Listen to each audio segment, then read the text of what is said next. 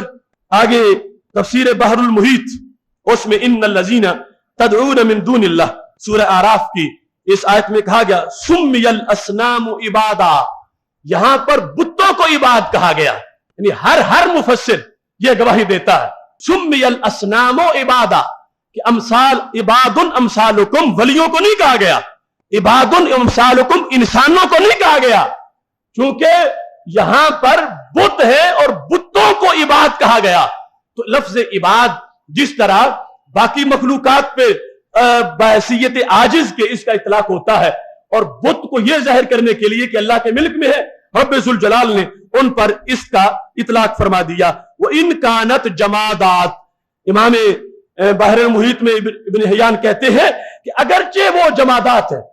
لیکن پھر بھی رب نے عباد کہہ دیا لِأَنَّهُمْ كَانُوا يَعْتَقِدُونَ فِيهَا, اس واسطے کہ مشرکوں کا عقیدہ تھا انہا تضر و تنفع, کہ یہ فائدہ دے لیتے ہیں یہ نقصان بھی دے لیتے ہیں. تو مشرکوں کا عقیدہ تھا یہ فائدہ دیتے ہیں یہ نقصان دیتے ہیں. تو رب ذوالجلال نے ان کی عقیدے کو مد نظر رکھ کے انہیں ان کی معلومات کے مطابق سمجھانے کے لیے کہ تم جو نظریہ بنائے ہوئے اس کے مطابق بھی یہ رب نہیں بن سکتے, اس واسطے کہ یہ عباد ہے, یہ مملوک ہے, یہ میرے کنٹرول کے نیچے ہے, یہ میرے حکم کے تابع ہے, ان کا وجود میرے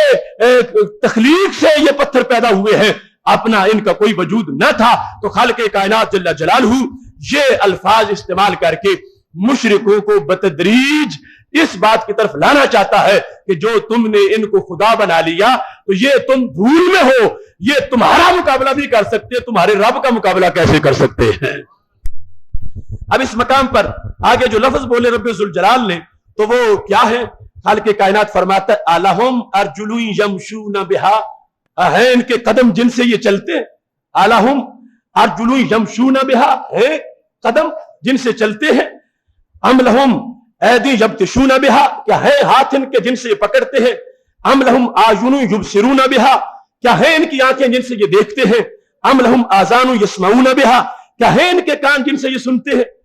تو اللہ تبارک و تعالی استفہام انکاری سے نفی کر رہا ہے, یہ جو تم نے گھڑ کے رکھے ہوئے ان کے تو ہاتھ بھی نہیں ہے, مطلق نہیں فرمایا وہ جن سے پکڑ سکے, ان کے قدم بھی نہیں کہ وہ جن سے چل سکے, ان کی آنکھیں بھی نہیں کہ وہ جن سے دیکھ سکے, اور ان کے کان بھی نہیں کہ وہ جن سے سن سکے. اور مکہ کے مشرکو تم میں سے کون ہے جس کے قدم نہ ہو, اور تم میں سے کون ہے جس کے ہاتھ نہ ہو, اور تم میں سے کون ہے کہ جس کی آنکھیں نہ ہو, اور تم میں سے کون ہے کہ جس کی زبان نہ ہو. یہ ان کو شعور دے رہا ہے کہ کتنی تمہاری مت ماری گئی ہے, جو تم سے ادنا ہے ان کو تم نے رب کے مقابلے میں کھڑا کر دیا. یہ تو تمہارے ہم پلہ نہیں ہو سکتے, یہ رب کی برابری کیسے کریں گے. کہاں ان کے ہاتھ جن سے پکڑے, کہاں ان کے قدم جن سے یہ چلے, کہاں ان کی آنکھیں جن سے یہ دیکھے, کہاں ان کے کان جن سے یہ سنے. ان میں کوئی صفت بھی موجود نہیں ہے, اور تم میں سب میں یہ صفتیں موجود ہیں. تمہارے ہاتھ بھی ہیں, تمہارے کان بھی ہیں, تمہاری آنکھیں بھی ہیں. تو خالق کائنات جل جلالہ ان کو جھنجھوڑ کے توحید کی طرف لانا چاہتا ہے کہ یہ تم بڑا ظلم کر رہے ہو کہ شان سٹیٹس کے مطابق کسی کی بیان کی جاتی ہے, یہ تو انسانی مرتبے پر بھی آنے کے قابل نہیں, تم اس کو رحمانی مرتبے تک پہنچا رہے ہو اور اللہ کی الوہیت تک لے جا رہے ہو. تو خالق کائنات جل جلالہ نے اس طرح مثال دے کر ان لوگوں کو سمجھایا. اب سوائے بت کے اور کسی طرح اس کی وضاحت نہیں ہو سکتی. ان بتوں کے لحاظ سے یہ ساری چیزیں ان کی بیان کر کے اللہ فرماتا ہے کہ یہ ان میں نہیں ہے اور تم میں یہ ہے, لہذا تمہیں اپنے بارے میں سوچو گے. وفی انفسکم افلا تبصرون, اگر اپنی ذات میں غور کرو تمہیں پتا چلے گا کہ اللہ وحدہ لا شریک ہے. اب یہاں پر سید عالم نور مجسم شفیع معظم صلی اللہ علیہ وسلم کی احادیث کے اندر جو موجود ہے روشنی, وہ ایک طویل مضمون ہے جس میں یہ ارشاد فرما دیا